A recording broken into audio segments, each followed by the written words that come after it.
Hey guys, welcome to this week's episode of Stream Squad. So today we're going to learn what's the word from Facebook's F8 conference that's happening right now, including what's coming through the pipeline with the new layouts, groups, and love. And we're also going to have an exclusive interview with Tim Flannagan, aka the video guy. So stay tuned and we'll be back in just a moment.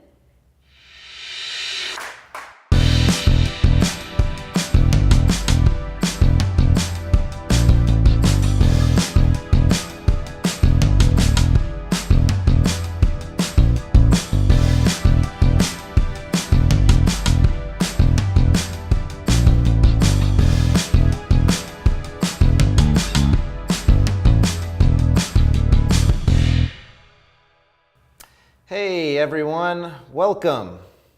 It's been a few weeks. It has. It's been weird. Yeah, we've been crazy. We got people all over the place. Jimmy's actually in Italy right now. Nick and Whitney are in Spain. So a lot of crazy stuff everywhere. Switcher's just everywhere. Hey, I see Jimmy is joined here. Jimmy, again, this is the second stream you've joined. You need to go enjoy vacation. Or comment here and I'll send you a video link and we'll have you join our stream or something. Don't do that. Enjoy vacation. But yeah, awesome. Got a really cool show for you guys today. For those of you who don't know, if it's your first time tuning in or something, next to me right here is Angela. Hello. And I am Dan. And we are part of the Switcher Studio team. You're actually at the desk for once. I'm actually at the desk. Normally I'm behind the camera. So back to talking in front, which can be weird sometimes for me, but we'll get it done. Yeah, there's Jimmy saying, hey from Rome here in the comments. I see Pavel in here Pavel as well from Peru, so hello you guys. Tim in here, we're gonna be talking to Tim a lot later. Yeah, so share this video out. If you, let's get a bunch of people in here watching. We got a lot of cool information. I guess, yeah, we talked about people being out of the office. Actually, Ernesto and Jer, two of our developers and engineers, are actually at the F8 conference, which Angel's going to have some news and updates from. Details. So, yeah, you know what? Let's just hop right into that. Let's get into the exciting part of this show and talk about some news flashes. So as Dan mentioned, F8 is the annual conference in San Jose, California for Facebook. So this is where they announce all kinds of different things coming through the pipeline, especially as it pertains to programming. It's a big conference for programmers, which is why we've got Ernesto and Jared there. And some news has been coming out. You guys might have already seen some changes as they're releasing some stuff, and we want to bring that to you guys today in News Flash. So first, you guys might have noticed there is a new layout. It's being rolled out to mobile and to the desktop website for Facebook, and they're actually calling this Facebook 5, so version 5 of their layout. Mark Zuckerberg announced he wants to do this to put more focus onto the things that matter to you, and that's why this layout is changing. There's also updates to the reaction emojis. They're more animated, and again, that's to make them more attention grabbing, you know, make them something even more that matters to you. So the first thing that, you know, has been announced at F8 is the update to groups. A lot of the reason for the website overhaul and the app overall is to put more focus on your groups. So groups and the stories and private messaging are what Mark Zuckerberg says are the three fastest growing communication pieces for social media. And as such, he wants to bring groups even more to the forefront. This isn't the first time we've said this, but this is the biggest advancement that's been made. There's now going to be a groups tab, and it's going to culminate updates from all of your groups, so things that have been posted, so that way you can easily see what's going on in each of your groups. There's also going to be a recommended groups tab. So this is similar to how currently you have the people you may know tab, where it recommends friends that you might know or people who you have a lot of mutual friends with. It's going to see what interests you have, what things you've been posting, what groups you're already in, and it's going to recommend other groups for you to join, so that way you get more information. If you're not currently a user of groups, it is the fastest growing part of Facebook, and it's a place to meet other people with the same interests and values as you. So there's groups for basically everything, whether it's, a pet lovers group or a gardening group or parenting or a certain movie or TV show or wellness tips, anything like that. It's a place where instead of bogging down your main timeline with it, you can go into this group and just have natural conversations with people. So that's going to be what's coming through with groups. Again, if you haven't gotten the update yet, mobile is updating before the website, but it is rolling out to everyone at this point, and you're going to see groups in a whole new way. I know I've been using groups for a few years. I really enjoy them. If there's anything that, to me feels like there could be a community for, I do seek out to see if there is an active group for it.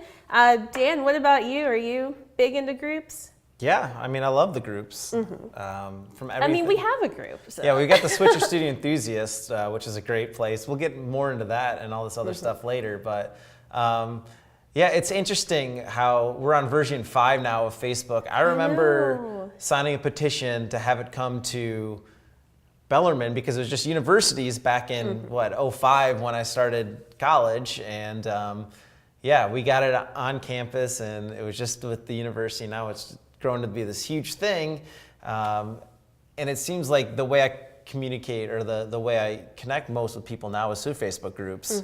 I love them. I think they're great. I love the enthusiast group. Yeah, we have them from everything from that to, I have a fantasy football Facebook group, and our commissioner just did a Facebook Live yesterday talking about who's going to be picking where in the draft coming up. So yeah, just really fun things in Facebook groups. And I love that there's more of an emphasis on that. Yeah, for sure. There have been things Facebook's done in the past where they're trying to emphasize one thing or another, and sometimes it seemed like, my timeline was just weird at that point. But even before this, I've noticed groups popping up into my feed more and more, but it's content that I want to see. So, I'm still seeing statuses from close friends and family. It's still making sure you see those. But as I've been seeing more and more about groups, I have been really excited, and I comment on those just the way I'd comment on anything else. And we've talked recently too about some updates coming to groups as well, where there's I think the formatting is coming really soon, which will be nice. If you're in that enthusiast group of ours, you'll see some new implementation of some of these things coming soon. Some very pretty things. Yeah, so that'll be really exciting. I see Dom here in the comments. He can't stick Dom. around, but says he'll catch up later. Yeah, you can catch up here later on Facebook, or we'll always be uploading these later to the YouTube channel, which is right there. I'm gonna do it right in front of Angela. Yep. So the next big thing coming out of F8 is something a little bit unexpected, especially depending on what area of the world you're in. So Facebook unveiled something called the Dating tab about a year ago, and it was only available in a handful of countries, but it does work similar to like a Bumble or a Tinder, but slightly different. Whereas Bumble or Tinder, you go on to meet people outside of your social circle. The Facebook dating is matching you with people inside of that circle. And so they're currently taking things a step further with a new feature called Secret Crush. So this is basically, as it sounds, it allows you to see who has a crush on you and to see if it's reciprocated. And the way this works is first you have to have signed up for their dating feature. You have to already be on the dating feature for Facebook. And then you can select up to 9 friends to say that, you're interested in them, you have a crush on them. They do have to be people that you are friends with. It can't be a pending friend request. It can't be a stranger. They have to be on your friends list. But you can select up to 9 people. When you do that, they're going to get a notification that says someone has a secret crush on you. And what happens then is, as long as they also have the dating feature, or if they sign up for it right then, they're able to select up to 9 of their friends to say they have crushes on. And if you guys match, meaning 2 people have selected each other, it reveals who they are, so you see their name, you have a link to their profile, everything like that. If they don't match, it just nothing happens. So the person who sent it is left, kind of knowing, okay, it wasn't reciprocated.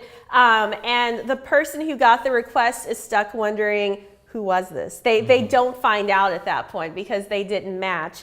So it's definitely going to be interesting to see this roll out. They have added 14 other countries, mainly in Asia, that have access to the dating feature and to Secret Crush.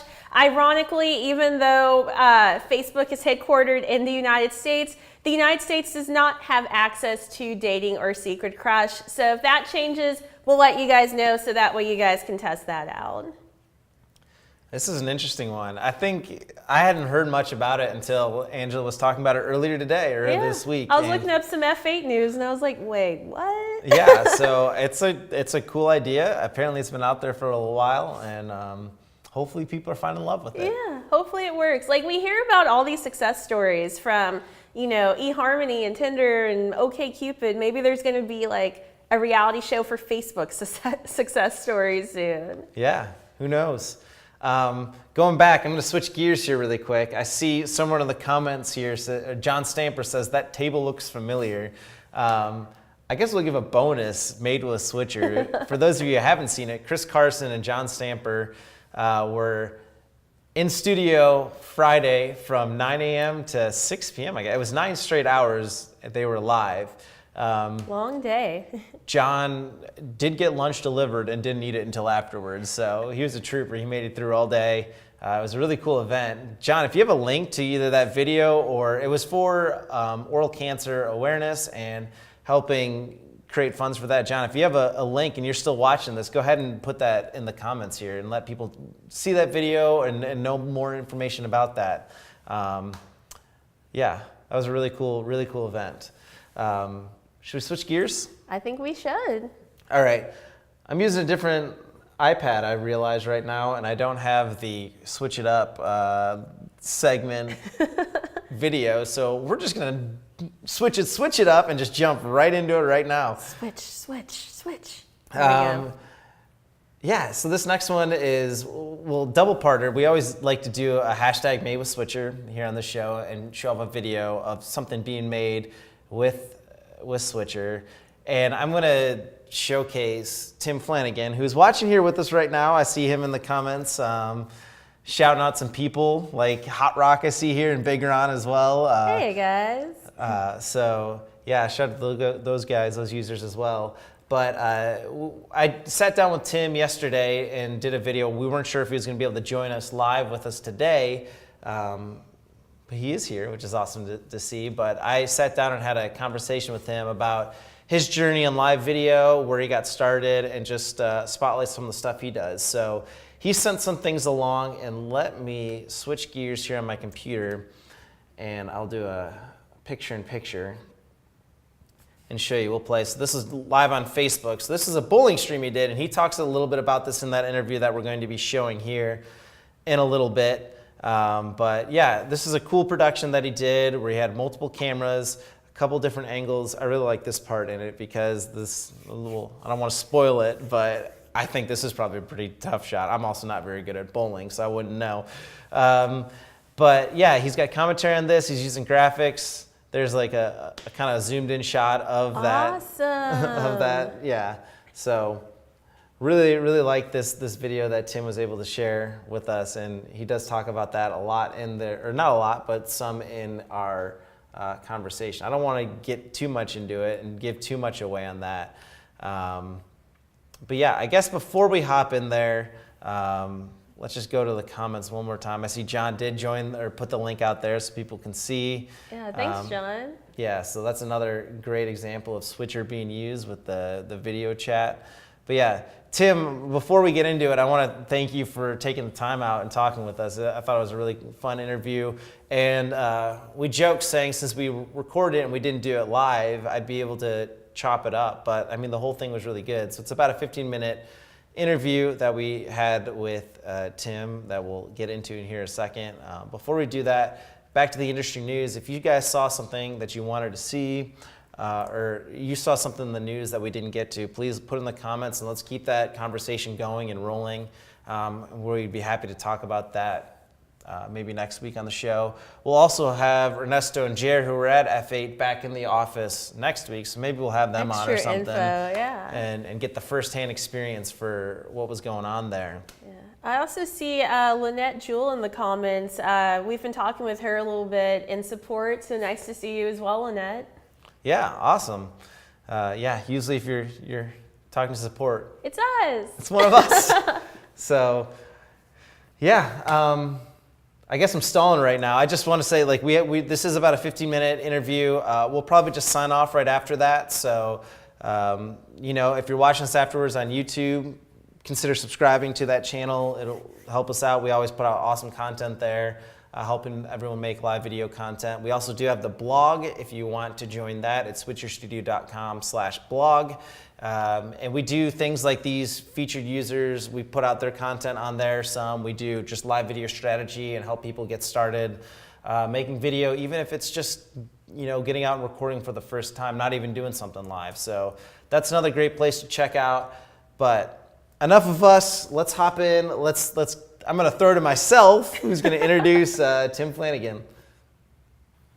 I should have started recording right off the bat, you know, since it doesn't really matter, right? All right, well, let's go for it, right? So, all right, let's go. Hey, everyone. I've got a special guest right now joining us via our video chat, and that, of course, is none other than Tim Flannagan, the video guy. Hey, Dan, how you doing? How you doing?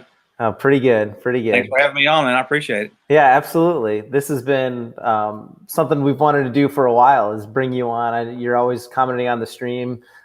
People, I think, recognize the name, and it's always fun to put a face to the name and see the person and hear their story. So I don't know if you know this, but you are actually one of our oldest power users. You've been around for a long time using Switcher.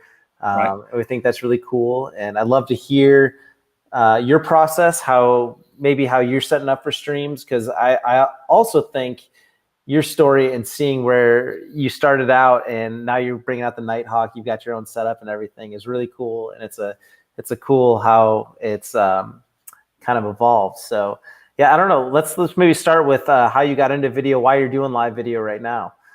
Well, I've been doing video since I was a kid in high school, but maybe even the elementary grade. And this is the antique. I still collect all this stuff. This is the antique I started with, was the Super 8 boy millimeter. Look at that monster. Yeah. And that's what I started off. And I had my own little editor machine that the two wheels on the side, and you just take the little tape and splice it together. I mean, that's how far back I've gone back. That takes new meaning to the word, the blade tool, right? Where you're actually using the blade. Exactly. And now, as far as live streaming, I started live streaming probably about 15 years ago with this monster. And this, this is still a good camera. But I used to run a 100-foot RCA cable to the computer when we first started. And it did a good job. But, you know, just as technology has evolved, so has my live streaming has evolved, and especially with the help of Switcher Studios. It's just a phenomenal product that makes me look so much better than what I'm probably really doing. It's like, and everybody, when I do a live stream and I've got my iPad up and they see everything on Switcher Studios, they go, "Hey man, what is that?" And they're fascinated by a mini movie studio right there on my iPad.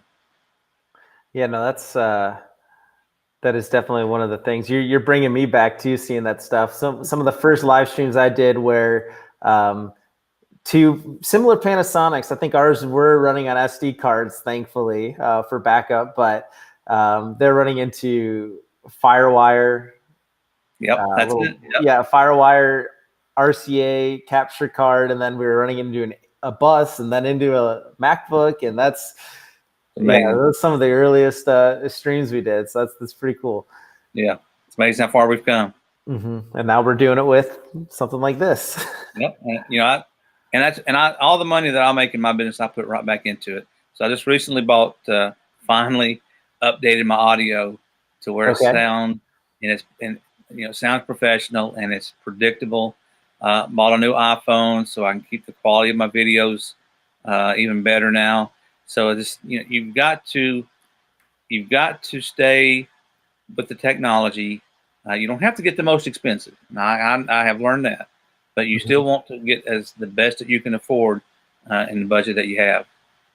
So what audio did you go with? I hear Tim is very vocal in our user group, the Switcher Studio Enthusiasts, which everyone should check out if you're not in there. But there's always the debate. There's people using Tascams. There's people using iRigs. There's people using just like a TRS lav mic. There's people using the Zoom H6. So there's a big spectrum, and I love hearing what people are using. I started with the iRig, which was really took me to a new level for a long time. And then one of our Switcher group members who I got started into live streaming, Sandy Ratliff, she stays on top of things too. And we worked together on some projects, and I was noticing the wireless mics that she had, and they were the Movo, I think is what it's called. Okay, yeah. And so I just copied what she bought, and man, I tell you, that thing works absolutely phenomenal. I love it. And it really wasn't that expensive. I got it through Amazon, and I use that, and of course I use Iographer for 90% of my live streams. I'm still waiting on Dave to get the big one built so I can finally use that new big iPad. And he said the new iPad and the and he told me he's going to be using how he uses the adjustable one now for the small one. What's it called? The multi case. It's going to be working the same way for the iPad, where you can. Oh, really? Put different iPad sizes in. So I think that's going to be great.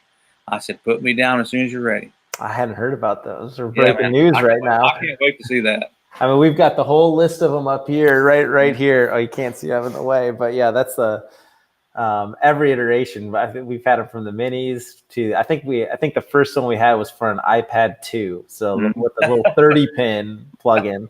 So yeah, that one goes way back. Good stuff. All right, so that's some gear, but tell us about what kind of setups you're doing, or what kind of live videos are you producing right now? Well, I've been doing this for off and on for about 10 years now, and I think I found my niche, which is the local political scene. I've got 3 contracted meetings that I do every month, so that's guaranteed money coming in. I've worked very hard to get that, and then how I get most of my jobs, I'll go through Facebook and see what kind of events are coming up local. Like I did one yesterday. The Bristol Republican women were having a meeting with some local candidates who are running for school board and for mayor, and a live stream from there. And a little tidbit on that one, and I think I had talked with you about this one. When I went there a week ago to do a test on the Wi-Fi speed, it was terrible. I mean, I don't think I even had a 2. And through your advice, through the guys' advice at Switcher Studios, the setup, I didn't have a break in the stream. I think it did lag a little bit, but once I got home and looked at it, it looked perfect. I mean, it was. Cool. I mean, I didn't see anything wrong with it. Of course, on your advice, and always record. I put it record, director's mode, and oh my gosh, that version of that came out was just. I mean, it looks like a $10,000 camera. It's perfect. It really looked good. Yeah, what I've noticed is a lot of people, they want to stream at HD because that's kind of what you're used to seeing. And what people don't know is that 9 out of 10 people are probably watching on one of these as well. So we're creating it on this, but they're also watching on this. And the good thing is it's a small screen. So if you do have to lower your quality or something, it's still going to look good in the live video. And if you are using director mode or you are recording it, you can crisp up that video and upload that awesome quality to that same page or somewhere else or whatever you need to do with it. So, and that's again, and I can tell you about another one that I did over the weekend, or attempted to do over the weekend, was at a Christian school doing their spring program. Went down a week ahead of time to do the test on the speed. And one thing I have learned, and I got this advice from all the Switcher guys. You can do a test speed, and it can be 10,000 upload speed, but until you hit record and do a test stream, that's still no guarantee. And I found that out the hard way. I hit everything was good. It accepted the speed. I connected, and then when I hit record, got some kind of a security prompt. I mean, it just freaked me out. And I didn't know what to do, so I just ended up recording it, and everything was fine. But the two biggest advices that I can give is always do a test stream at the venue when you get there to make sure everything's working. Have fresh batteries. Fresh batteries are always good. Batteries, and be prepared for anything. Dominique has probably given me some good advice. He said, the best thing you do is not to panic. And when you're a control freak like I am, that's hard not to panic. But he's given me some good advice on this. Stay calm. Go through your workflows to see what you can do to get it fixed, and that's really that'll save you every time. Just don't panic. Yeah, just something's going to happen. It always does. And that troubleshooting, it can be. I don't want to say fun, but just when you get in the mode, it's just like, all right, the audio is not working. What do I need? What's going on? Is it the batteries? Check the batteries. All right, check my connections. Go through plug in everything, unplug it, plug it back in. Right. Is it on the right frequencies? What's going on here? So crazy. Yeah, it happens to everyone. It happens to us too. Where we'll go out somewhere new, and the troubleshooting is a big part of it. There's a lot of things going on, especially. People like us who you're kind of running everything, right? You're doing the audio, you're doing the switches, you're making sure the cameras look good. So going in with that game plan is definitely good, and definitely doing the test stream as well beforehand. I can't stress that enough. Really. So what else? Let's think of some other things. Do you have like a favorite stream you've done, like an interesting stream? Well, I've done a couple of funerals, which is interesting. I do offer that service. I've done one wedding. I usually sub most of my weddings out to a videographer friend of mine. Probably the most fun one I've done. Well, I tell you, the most recent fun one I've done, and I did this one for free because I was wanting to test it out with Concert Window at a local church. And I'm getting ready to do one this coming Sunday. I asked them if they do a live stream in with one camera right off the soundboard and off the sound booth and all that stuff, and it's a one shot. I said, well, let me set up for this Concert Window. Let me test this out.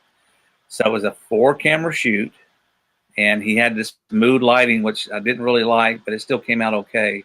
But I did it all by myself. It was a 4-camera shoot, streaming a Concert Window for the first time. And it really, I love doing that kind of stuff.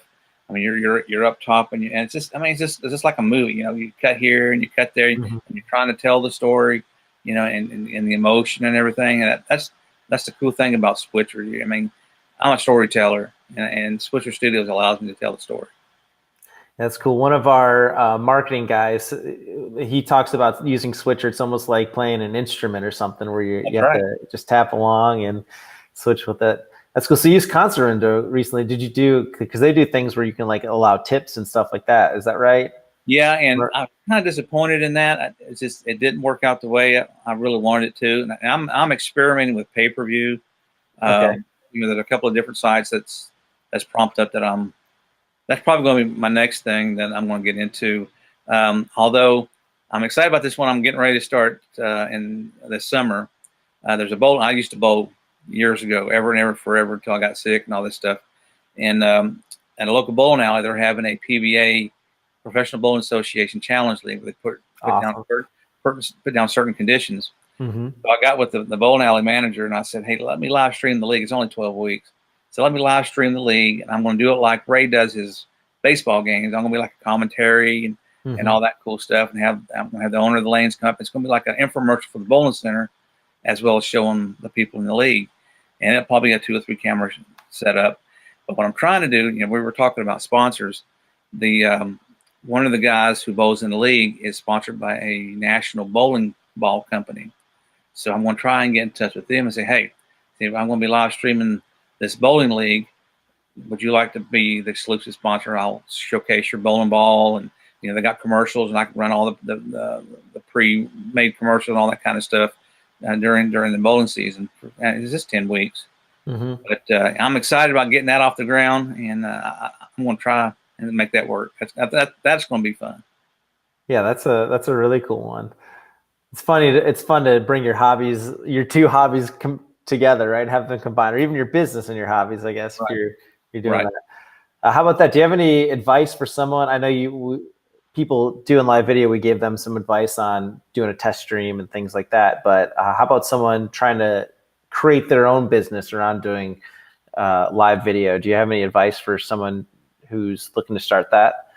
Well, again, try to find a niche. Don't do what everybody else is doing. And that's what I try to do. I try to find events that other people or the other TV stations or some aren't going to cover. Mm-hmm. And that's where I stand at. I think is don't do what everybody else is doing. Do something different.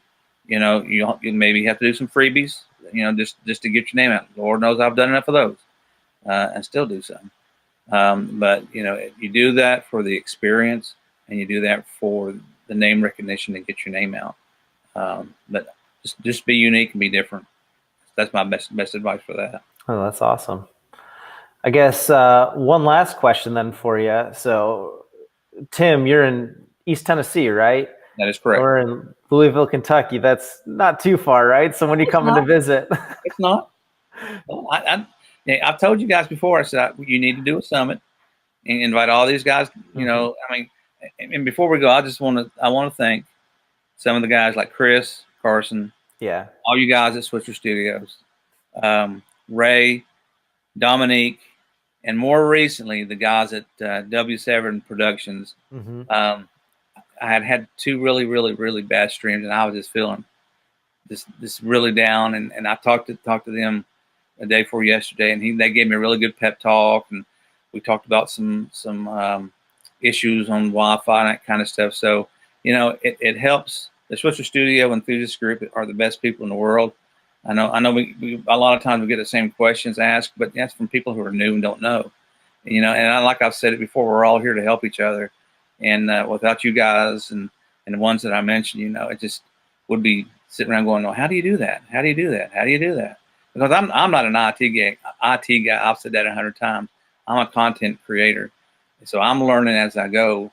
Dominique would tell you that because he's told me that. So you got to learn as you go. So and it is a learning process both on the technical side and on the creation side too. Oh, that's awesome. Yeah, we've joked around with the idea. So this weekend is Derby, the Kentucky Derby, which is, you know, right in our backyard. I think they run the race 2 miles from where I live. So we've joked about having a Switcher Studio summit or meeting around Derby, maybe right before, and then have everyone go to the Derby with us. But that'll be a future project. But we would love to get everyone in. For now, it is a great place to go to the enthusiast group and connect there. Everyone seems to be willing to help each other out, let people know what works, what doesn't work, what needs to happen differently, and go from there. So it's a great learning tool. Yep. Well, awesome. Tim, you got anything else to add? That's about it, man. Again, I appreciate this opportunity. You know, when I was doing this 15, 20 years ago, who would have thunk that I'd be featured on Switcher Studios? You know, I just can't thank you guys enough for the great product that you do. From everything that I do locally, you know, from a recent funeral for a deputy who got shot, you know, I live streamed the prayer visual to doing church services. I mean, you all provide just such a great product for us to allow us to do that kind of thing. That's awesome. Thanks for saying that. I guess one more thing, let everyone out there know where they can find your videos, see some of the stuff that you're streaming. I'm on Facebook as The Video Guy. Just search The Video Guy. And then for the website, just Google The Video Guy or Google The Video Guy Tennessee, and you'll find my website. And most of my streams are on there. It's got a good selection of what I've done over the years. Yeah. Very cool. Well, right, Tim, man. Thanks so much for joining us. Thanks, Dan. I appreciate it, buddy. Thanks.